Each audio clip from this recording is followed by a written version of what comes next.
लीजिए सुनिए मुंशी प्रेमचंद के लिखे कथा संग्रह मानसरोवर 3 की कहानी सौभाग्य के कूड़े, मेरी यानी समीर गोस्वामी की आवाज में। लड़के क्या अमीर के हों क्या गरीब के, विनोदशील हुआ ही करते हैं। उनकी चंचलता बहुधा उनकी दशा और स्थिति की परवाह नहीं करती। नथुआ के माँ बाप दोनों मर चुके थे। अनाथों की भांति वो राय भोलानाथ के द्वार पर पड़ा रहता था। राय साहब दयाशील पुरुष थे, कभी कभी उसे एक आधा पैसा दे देते। खाने को भी घर में इतना जूठा बचता था कि ऐसे ऐसे कई अनाथ अफर सकते थे। पहनने को भी उनके लड़कों के उतारे मिल जाते थे, इसलिए नथुआ अनाथ होने पर भी दुखी नहीं था। राय साहब ने उसे एक ईसाई के पंजे से छुड़ाया था। इन्हें इसकी परवाह न हुई कि मिशन में उसकी शिक्षा होगी, आराम से रहेगा। उन्हें ये मंजूर था कि ये हिंदू रहे।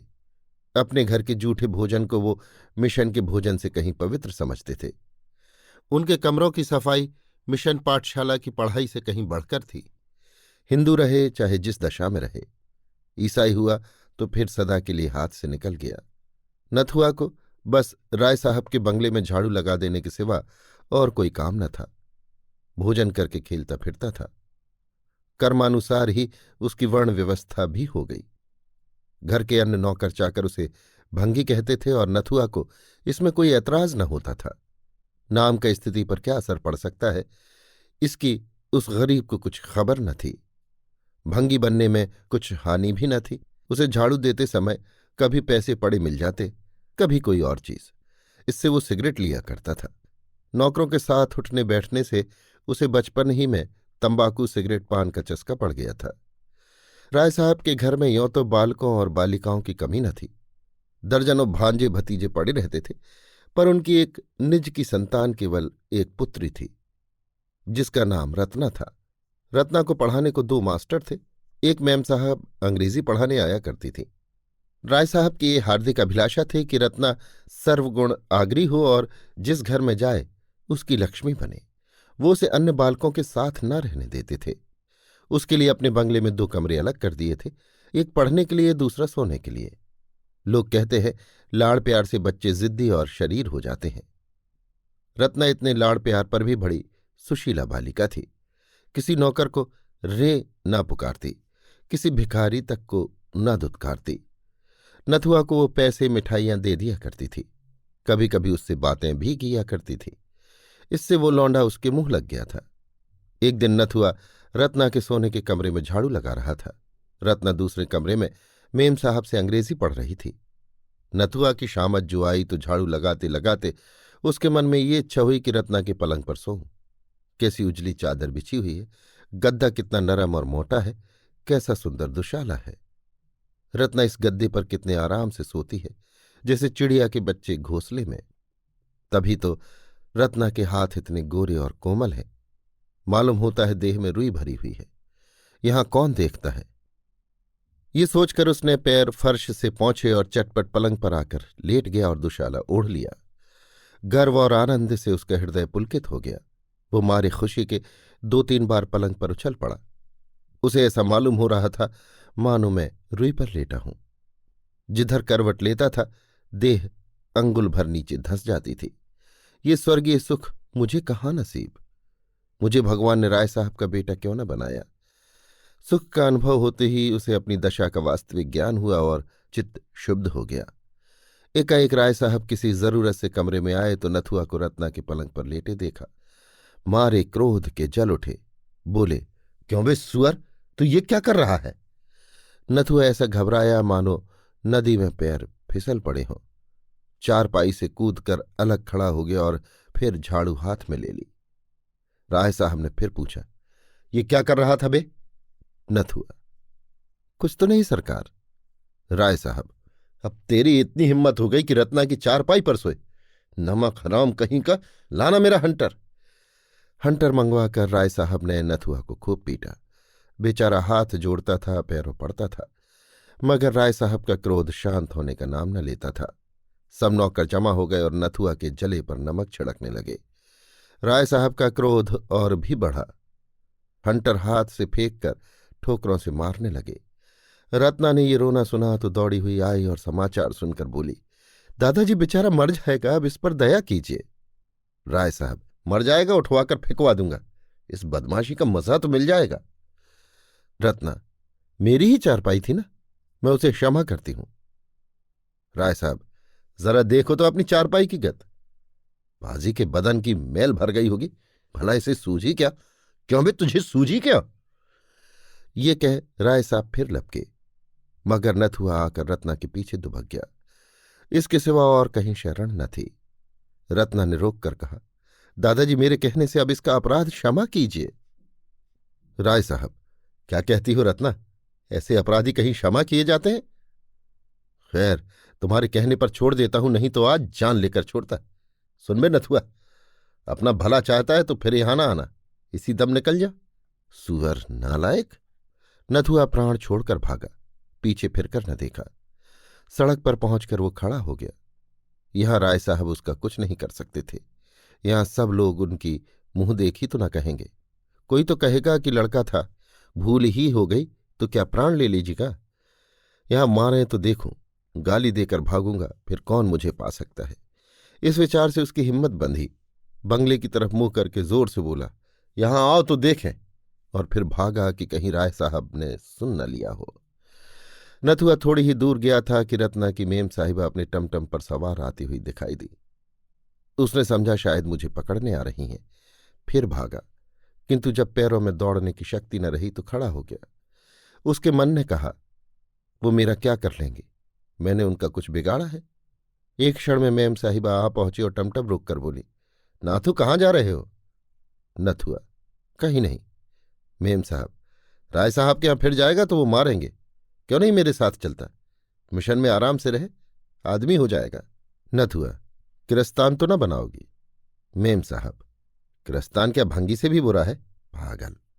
नथुआ, ना भैया, किरस्तान न बनूंगा। मेम साहब, तेरा जी चाहे ना बनना, कोई जबरदस्ती थोड़े ही बना देगा। नथुआ थोड़ी देर तक टमटम के साथ चला, पर उसके मन में संशय बना हुआ था। सहसा वो रुक गया। मेम साहिबा ने पूछा, क्यों चलता क्यों नहीं? नथुआ, मैंने सुना है मिशन में जो कोई जाता है किरस्तान हो जाता है, मैं न जाऊंगा, आप झांसा देती हैं। मेम साहब, अरे पागल, वहां तुझे पढ़ाया जाएगा, किसी की चाकरी न करनी पड़ेगी, शाम को खेलने को छुट्टी मिलेगी, कोट पतलून पहनने को मिलेगी, चल के 2-4 दिन देख तो ले। नथुआ ने इस प्रलोभन का उत्तर न दिया, एक गली से होकर भागा। जब टमटम दूर निकल गया तो वो निश्चिंत होकर सोचने लगा, जाऊं, कहीं कोई सिपाही पकड़कर थाने न ले जाए। मेरी बिरादरी के लोग तो वहां रहते हैं, क्या वो मुझे अपने घर रखेंगे? कौन बैठकर खाऊंगा, काम तो करूंगा। बस किसी को पीठ पर रहना चाहिए। आज कोई मेरी पीठ पर होता तो ये मचाल थी कि राय साहब मुझे यों मारते।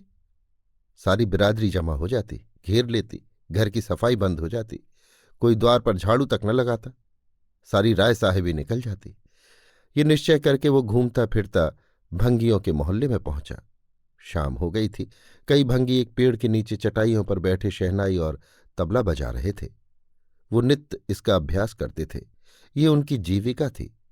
गान विद्या की यहाँ जितनी छीछा लेदर हुई है उतनी और कहीं न हुई होगी। नथुआ जाकर वहां खड़ा हो गया। उसे बहुत ध्यान से सुनते देखकर एक भंगी ने पूछा, कुछ गाता है? नथुआ, अभी तो नहीं गाता, पर सिखा दोगे तो गाने लगूंगा। भंगी, बहाना मत कर, बैठ, कुछ गाकर सुना। मालूम तो हो कि तेरे गला भी है या नहीं, गला ही ना होगा तो क्या कोई सिखाएगा। नथुआ मामूली बाजार के लड़कों की तरह कुछ न कुछ गाना जानता ही था। रास्ता चलता तो कुछ न कुछ गाने लगता था, तुरंत गाने लगा। उस्ताद ने सुना, जौहरी था, समझ गया ये कांच का टुकड़ा नहीं।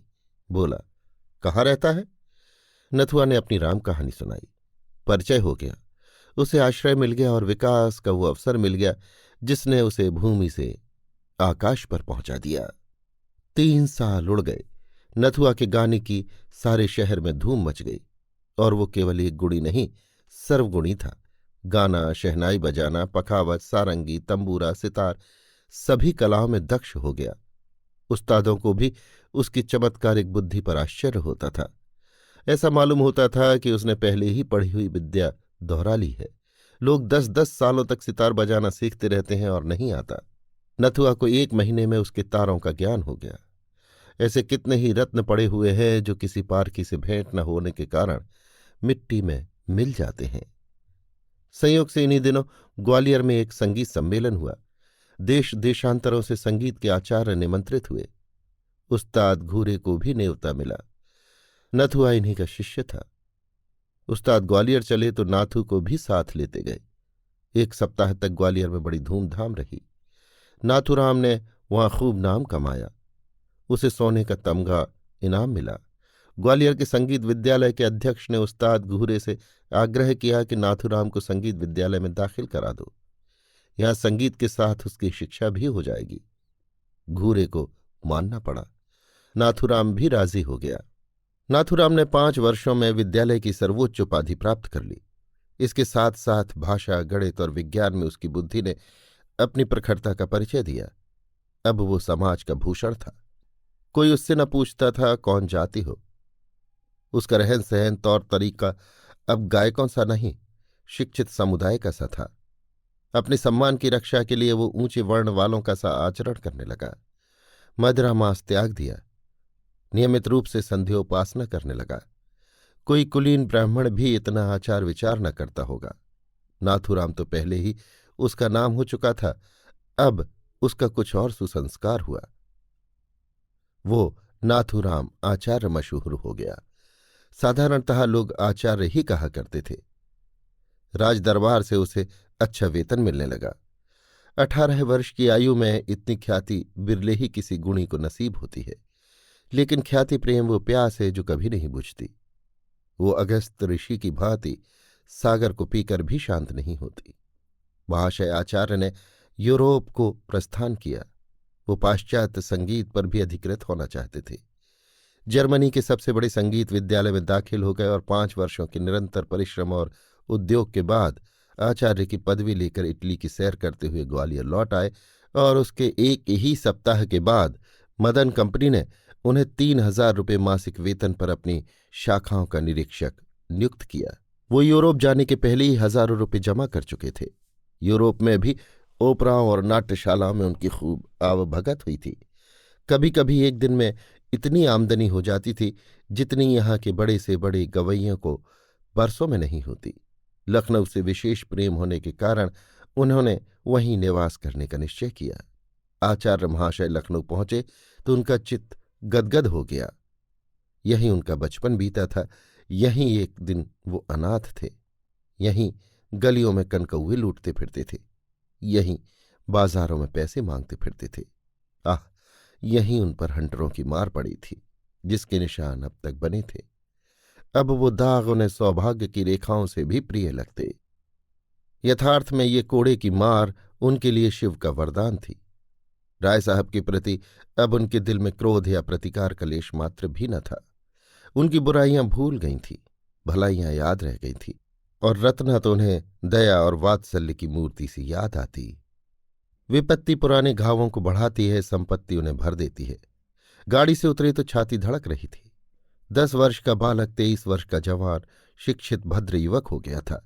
उसकी माँ भी उसे देख कर न कह सकती थी कि यही मेरा नथुआ है। लेकिन उनकी कायापलट की अपेक्षा नगर की कायापलट और भी विस्मयकारी थी। ये लखनऊ नहीं, कोई दूसरा ही नगर था। स्टेशन से बाहर निकलते ही देखा कि शहर के कितने ही छोटे बड़े आदमी उनका स्वागत करने को खड़े हैं। उनमें एक युवती रमणी थी जो रत्ना से बहुत मिलती थी। लोगों ने उससे हाथ मिलाया और रत्ना ने उनके गले में फूलों का हार डाल दिया। ये विदेश में भारत का नाम रोशन करने का पुरस्कार था। आचार्य के पैर डगमगाने लगे। ऐसा जान पड़ता था अब नहीं खड़े रह सकते। ये वही रत्ना है। भोली भाली बालिका ने सौंदर्य, लज्जा, गर्व और विनय की देवी का रूप धारण कर लिया है। उनकी हिम्मत न पड़ी कि रत्ना की तरफ सीधी आंखों देख सकें। लोगों से हाथ मिलाने के बाद वो उस बंगले में आए जो उनके लिए पहले ही से सजाया गया था। उसको देखकर वे चौंक पड़े। ये वही बंगला था जहां रत्ना के साथ वो खेलते थे। सामान भी वही था, तस्वीरें वही, कुर्सियां और मेजें वही, शीशे के आलात वही, यहां तक कि फर्श भी वही था। उसके अंदर कदम रखते हुए आचार्य महाशय के हृदय में कुछ वही भाव जागृत हो रहे थे जो किसी देवता के मंदिर में जाकर धर्मपरायण हिंदू के हृदय में होते हैं। वो रत्ना के शयनगार में पहुंचे तो उनके हृदय में ऐसी ऐंठन हुई कि आंसू बहने लगे। ये वही पलंग है, वही बिस्तर और वही फर्श। उन्होंने अधीर होकर पूछा, ये किसका बंगला है? कंपनी का मैनेजर साथ था, बोला, एक राय भोलानाथ है, उन्हीं का है। आचार्य, राय साहब कहाँ गए? मैनेजर, खुदा जाने कहाँ चले गए। ये बंगला कर्ज की इल्लत में नीलाम हो रहा था। मैंने देखा हमारे थिएटर से करीब है। अधिकारियों से खतो किताबत की और इसे कंपनी के नाम खरीद लिया। 40,000 में ये बंगला सामान समेत लिया गया। आचार्य, मुफ्त मिल गया? तुम्हें राय साहब की कुछ खबर नहीं? मैनेजर, सुना था कि कहीं तीर्थ करने गए थे, खुदा जाने लौटे या नहीं। आचार्य महाशय जब शाम को सावधान होकर बैठे तो एक आदमी से पूछा, क्यों जी, उस्ताद घूरे का भी हाल जानते हो? उनका नाम बहुत सुना है। आदमी ने सकरुण भाव से कहा, खुदाबंद उनका हाल कुछ न पूछिए। शराब पीकर घर आ रहे थे, रास्ते में बेहोश होकर सड़क पर गिर पड़े। उधर से एक मोटर लारी आ रही थी, ड्राइवर ने देखा नहीं, लारी उनके ऊपर से निकल गई। सुबह को लाश मिली। खुदाबंद अपने फन में एक था। अब उसकी मौत से लखनऊ वीरान हो गया। अब ऐसा कोई नहीं रहा जिस पर लखनऊ को घमंड हो। नथुआ नाम के एक लड़के को उन्होंने कुछ सिखाया था और उससे हम लोगों को उम्मीद थी कि उस्ताद का नाम जिंदा रहेगा, पर वो यहां से ग्वालियर चला गया। फिर पता नहीं कि कहाँ गया। आचार्य महाशय के प्राण सूखे जाते थे कि अब बात खुली, अब खुली। दम रुका हुआ था, जैसे कोई तलवार लिए सिर पर खड़ा हो। बारे कुशल हुई, घड़ा चोट खाकर भी बच गया। आचार्य महाशय उस घर में रहते थे, किंतु उसी तरह जैसे कोई नई बहू अपने ससुराल में रहे। उनके हृदय से पुराने संस्कार न मिटते थे। उनकी आत्मा इसे यथार्थ को स्वीकार न करती कि अब ये मेरा घर है। वो जोर से हंसते तो सहसा चौंक पड़ते। मित्रगण आकर शोर मचाते तो उन्हें एक अज्ञात शंका होती थी। लिखने पढ़ने के कमरे में शायद सोते तो उन्हें रात भर नींद न आती। ये ख्याल दिल में जमा हुआ था कि ये पढ़ने लिखने का कमरा है। बहुत अच्छा होने पर भी वो पुराने सामान को बदल न सकते थे, और रत्ना के शयनागार को तो उन्होंने फिर कभी नहीं खोला। वो ज्यों का त्यों बंद पड़ा रहता था।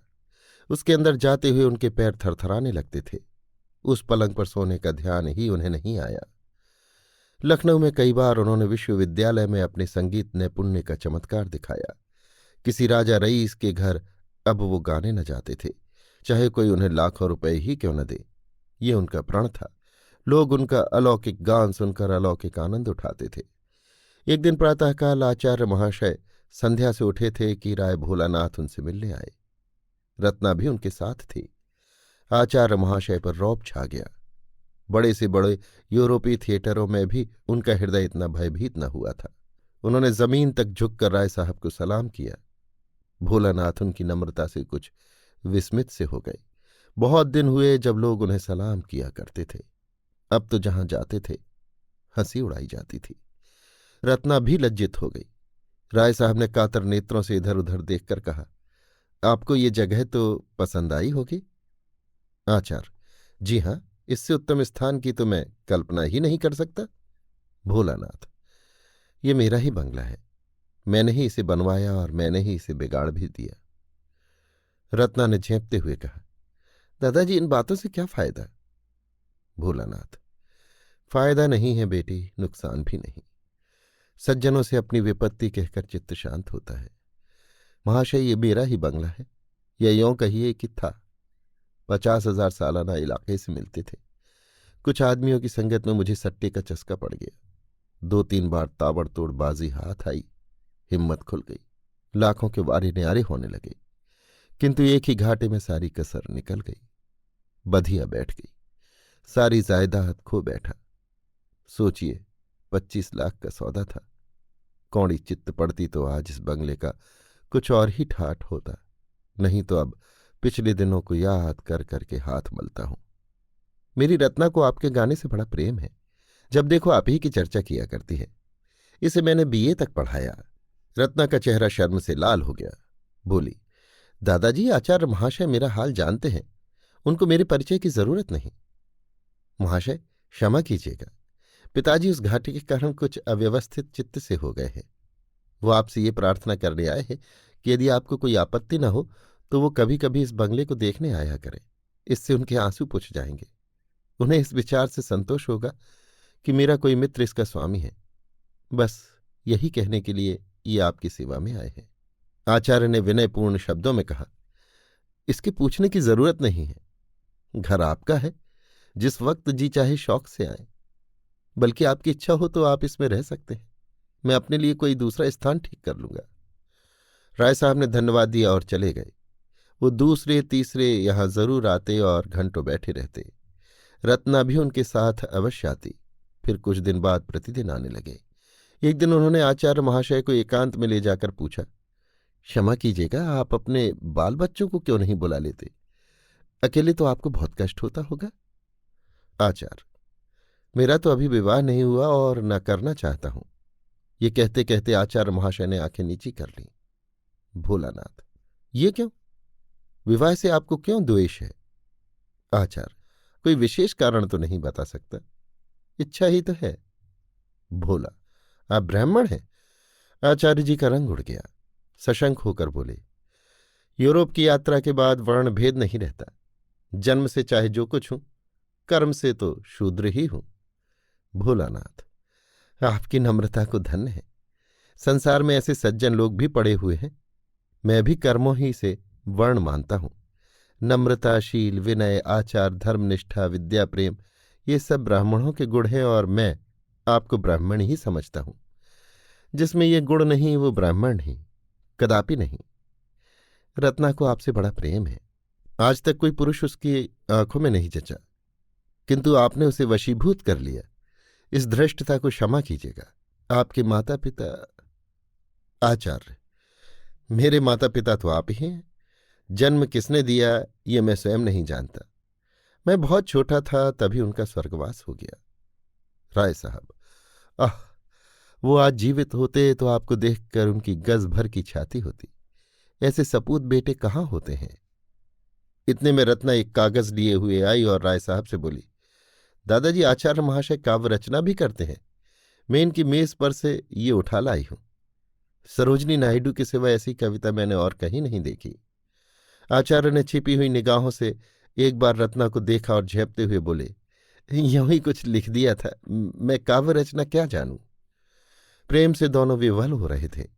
रत्ना गुणों पर मोहित थी, आचार्य उसके मोह के वशीभूत थे। अगर रत्ना उनके रास्ते में न आती तो कदाचित वो उससे परिचित भी न होते। किंतु प्रेम की फैली हुई बाहों का आकर्षण किस पर न होगा? ऐसा हृदय कहाँ है जिसे प्रेम जीत न सके? आचार्य महाशय बड़ी दुविधा में पड़े हुए थे। उनका दिल कहता था, जिस क्षण रत्ना पर मेरी असलियत खुल जाएगी उसी क्षण वो मुझसे सदैव के लिए मुंह फेर लेगी। वो कितनी ही उदार हो, जाति के बंधन को कितना ही कष्ट मैं समझती हूँ, किंतु उस घृणा से मुक्त नहीं हो सकती जो स्वभावतः मेरे प्रति उत्पन्न होगी। मगर इस बात को जानते हुए भी उनकी हिम्मत न पड़ती थी कि अपना वास्तविक स्वरूप खोलकर दिखा दे। आह, यदि घृणा ही तक होती तो कोई बात न थी, मगर उसे दुख होगा, पीड़ा होगी, उसका हृदय विदीर्ण हो जाएगा। उस दशा में न जाने क्या कर बैठे। उसे इस अज्ञात दशा में रखते हुए प्रणय पाश को दृढ़ करना उन्हें परले सिरे की नीचता प्रतीत होती थी। ये कपट है, दगा है, धूर्तता है, जो प्रेमाचरण में सर्वथा निषिद्ध है। इस संकट में पड़े हुए वो कुछ निश्चय न कर सकते थे कि क्या करना चाहिए। उधर राय साहब की आमदोरफ्त दिनों दिन बढ़ती जाती थी। उनके मन की बात एक एक शब्द से झलकती थी। रत्ना का आना जाना बंद होता जाता था, जो उनके आशय को और भी प्रकट करता था। इस प्रकार 3-4 महीने व्यतीत हो गए। आचार्य महाशय सोचते, ये वही राय साहब है जिन्होंने केवल रत्ना की चारपाई पर जरा देर लेट रहने के लिए मुझे मारकर घर से निकाल दिया था। जब उन्हें मालूम होगा कि मैं वही अनाथ, अछूत, आश्रयहीन बालक हूं तो उन्हें कितनी आत्मवेदना, कितनी अपमान पीड़ा, कितनी लज्जा, कितनी दुराशा, कितना पश्चाताप होगा। एक दिन राय साहब ने कहा, विवाह की तिथि निश्चित कर लेनी चाहिए। इस लग्न में मैं इस ऋण से उऋण हो जाना चाहता हूं। आचार्य महाशय ने बात का मतलब समझकर भी प्रश्न किया, कैसी तिथि? राय साहब, यही रत्ना के विवाह की। मैं कुंडली का तो कायल नहीं, पर विवाह तो शुभ मुहूर्त में ही होगा। आचार्य भूमि की ओर ताकते रहे, कुछ न बोले। राय साहब, मेरी अवस्था तो आपको मालूम ही है। कुश कन्या के सिवा और किसी योग्य नहीं हूं। रत्ना के सिवा और कौन है जिसके लिए उठा रखता। आचार्य महाशय विचारों में मग्न थे। राय साहब, रत्ना को आप स्वयं जानते हैं। आपसे उसकी प्रशंसा करनी व्यर्थ है। वो अच्छी है या बुरी है, उसे आपको स्वीकार करना पड़ेगा। आचार्य महाशय की आंखों से आंसू बह रहे थे। राय साहब, मुझे पूरा विश्वास है कि आपको ईश्वर ने उसी के लिए यहां भेजा है। मेरी ईश्वर से यही याचना है कि तुम दोनों का जीवन सुख से कटे। मेरे लिए इससे ज्यादा खुशी की और कोई बात नहीं हो सकती। इस कर्तव्य से मुक्त होकर इरादा है कुछ दिन भगवत भजन करूं। गौण रूप से आप ही उस फल के भी अधिकारी होंगे। आचार्य ने अवरुद्ध कंठ से कहा, महाशय, आप मेरे पिता तुल्य हैं, पर मैं इसी योग्य कदापि नहीं हूं। राय साहब ने उन्हें गले लगाते हुए कहा, बेटा, तुम सर्वगुण संपन्न हो, तुम समाज के भूषण हो। मेरे लिए ये वरदान गौरव की बात है कि तुम जैसा दामाद पाऊं। मैं आज तिथि आदि ठीक करके कल आपको सूचना दूंगा। ये कहकर राय साहब उठ खड़े हुए। आचार्य कुछ कहना चाहते थे, पर मौका न मिला, या यों कहो हिम्मत न पड़ी। इतना मनोबल न था, घृणा सहन करने की इतनी शक्ति न थी। विवाह हुए महीना भर हो गया। रत्ना के आने से पति गृह उजाला हो गया है और पति हृदय पवित्र। सागर में कमल खिल गया। रात का समय था। आचार्य महाशय भोजन करके लेटे हुए थे उसी पलंग पर जिसने किसी दिन उन्हें घर से निकलवाया था, जिसने उनके भाग्य चक्र को परिवर्तित कर दिया था। महीना भर से वो अवसर ढूंढ रहे थे कि वो रहस्य रत्ना को बतला दूं। उनका संस्कारों से दबा हुआ हृदय ये नहीं मानता कि मेरा सौभाग्य मेरे गुणों ही का अनुग्रह है। वो अपने रुपये को भट्ठी में पिघलाकर उसका मूल्य जानने की चेष्टा कर रहे हैं, किंतु अवसर नहीं मिलता। रत्ना ज्यों ही सामने आ जाती है वो मंत्रमुग्ध से हो जाते हैं। बाग में रोने कौन जाता है? रोने के लिए तो अंधेरी कोठरी ही चाहिए। इतने में रत्ना मुस्कुराती हुई कमरे में आई। दीपक की ज्योत मंद पड़ गई। आचार्य ने मुस्कुरा कर कहा, अब चिराग गुल कर दूं ना? रत्ना बोली, क्यों, क्या मुझसे शर्म आती है? आचार्य, हाँ, वास्तव में शर्म आती है। रत्ना, इसलिए कि मैंने तुम्हें जीत लिया? आचार्य, नहीं, इसलिए कि मैंने तुम्हें धोखा दिया। रत्ना, तुम में धोखा देने की शक्ति नहीं है। आचार्य, तुम नहीं जानती, मैंने तुम्हें बहुत बड़ा धोखा दिया है। रत्ना, सब जानती हूं। आचार्य, जानती हूं मैं कौन हूं? रत्ना, खूब जानती हूं, बहुत दिनों से जानती हूं। जब हम तुम दोनों इस बगीचे में खेला करते थे, मैं तुमको मारती थी और तुम रोते थे। मैं तुमको अपनी जूठी मिठाइयां देती थी और तुम दौड़ कर लेते थे। तब भी मुझे तुमसे प्रेम था। हाँ, वो दया के रूप में व्यक्त होता था। आचार्य ने चकित होकर कहा, रत्ना, ये जानकर भी तुमने? रत्ना, हाँ, जानकर ही। न जानती तो शायद न करती। आचार्य, ये वही चारपाई है। रत्ना, और मैं घाते में? आचार्य ने उसे गले लगाकर कहा, तुम क्षमा की देवी हो। रत्ना ने उत्तर दिया, मैं तुम्हारी चेरी हूं। आचार्य, राय साहब भी जानते हैं? रत्ना, नहीं, उन्हें नहीं मालूम। उनसे भूल कर भी न कहना, नहीं तो वो आत्मघात कर लेंगे। आचार्य, वो कोड़े अभी तक याद है। रत्ना, अब पिताजी के पास उसका प्रायश्चित करने के लिए और कुछ नहीं रह गया। क्या अब भी तुम्हें संतोष नहीं हुआ? अभी आप सुन रहे थे मुंशी प्रेमचंद के लिखे कथा संग्रह मानसरोवर 3 की कहानी सौभाग्य के कोड़े, मेरी यानी समीर गोस्वामी की आवाज में।